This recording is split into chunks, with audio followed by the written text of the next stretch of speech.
Alright guys, so semi good news on the whole editing and memory capability issue. I think I have a workaround. It's not the best solution, but I think it's going to work for now.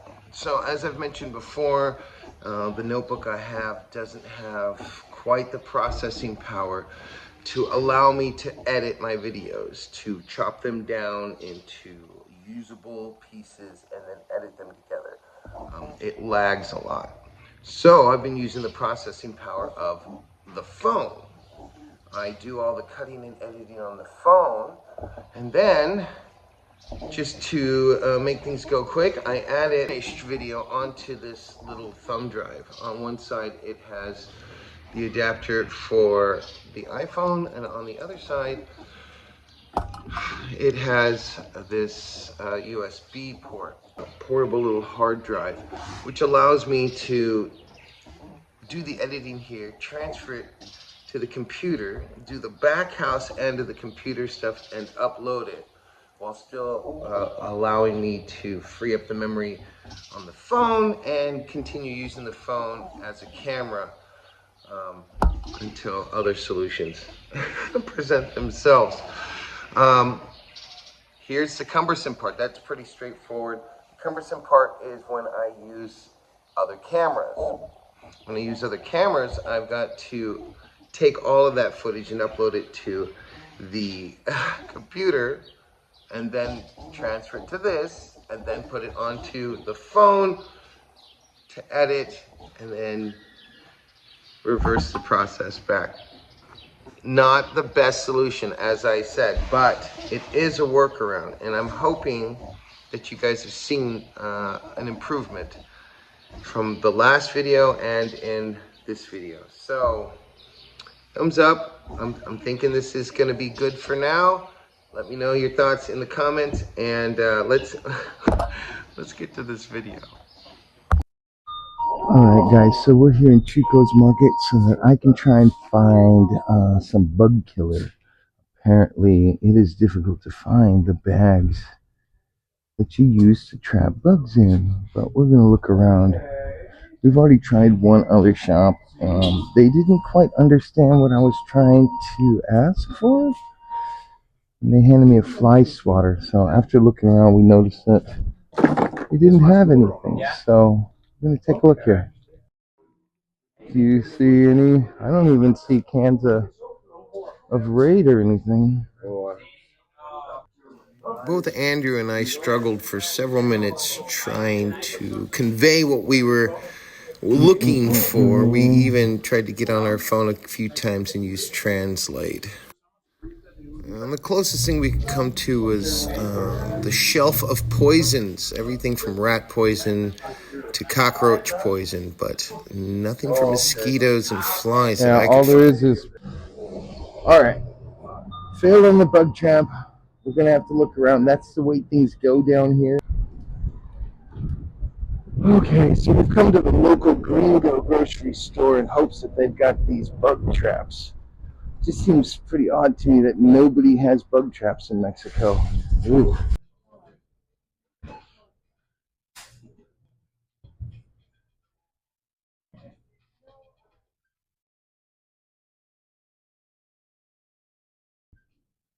Nips. These are rat killers. We've got just these. Quick strike.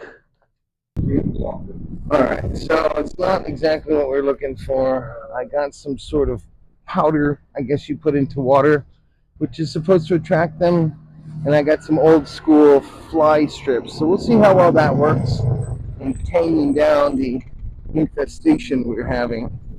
Alright, so I just pulled a very basic 1 liter bottle trap thing off the internet, added some of that powder to the water and stirred it up. We'll give it a few minutes and see if it actually attracts any bugs. These strips are useless. I did the best I could with it. Well, I guess that's the best we can do as far as bug traps for now. If it doesn't work, we'll have to order stuff off of Mercado Libre, which poses a challenge in itself. But for now, let's give it a few minutes and see if we catch any bugs. Well, I am pleasantly surprised. It's been about 10 minutes and we've already got flies in the trap. If this works out well, I'm going to mix up some more of this solution to set these suckers everywhere. Oh, so that is fun. They didn't have exactly what I was looking for, but we got this little packet of powdered stuff. And from what I gather, you just add it to some water and make a little sort of trap to lure the flies and mosquitoes in to their death. It seems to be working. You can see a few in there. So that's a positive sign. Much better than them bug strips. Those are just, I think those were just a bad design all around. Those sticky bug strips, I was desperate. But needless to say, problem solved. So I'm in the camper, and I don't know if you can hear that. I'm hiding from the wind. We are in the windy time of the year, and we'll probably end up getting a little bit of rain too. I don't know. It doesn't last long if it does come. Loretto is one of those strange places where it sits in proximity to the mountains. A lot of the weather we should get, like Hurricane Hillary the last time I was down here, it tends to kind of circle around us, smacking against the mountain walls there and sort of shooting back out north of us by the Bay of Conception. So that's a positive thing for living here in Loretto. And yeah, not much else is going on. I'm still trying to get everything together to do the camp hostel. Like I said, I want to get that common area worked out. Everything's going to take time, and down here, especially in Baja Sur, it takes longer than normal. So what I think is going to take a couple months will probably take more like 6. But that's okay. Moving forward is still moving forward. I'm okay with that. I'm not in a rush to do much anyways. What else have I been doing? Oh, I got back to writing. I took a break from it.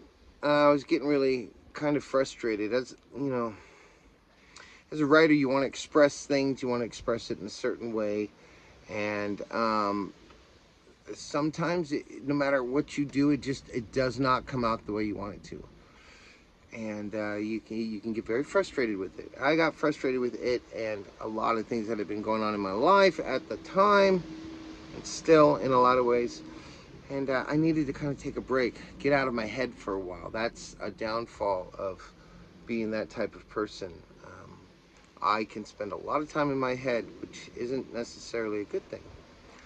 So, but I'm back to writing, which is great. I did some writing today that felt good. And yeah, other than hiding from the wind right now, there's not much going on. I wanted to take Mouse down to the beach. She doesn't get out of this area as much as the other dogs, although she does get to go on more car rides.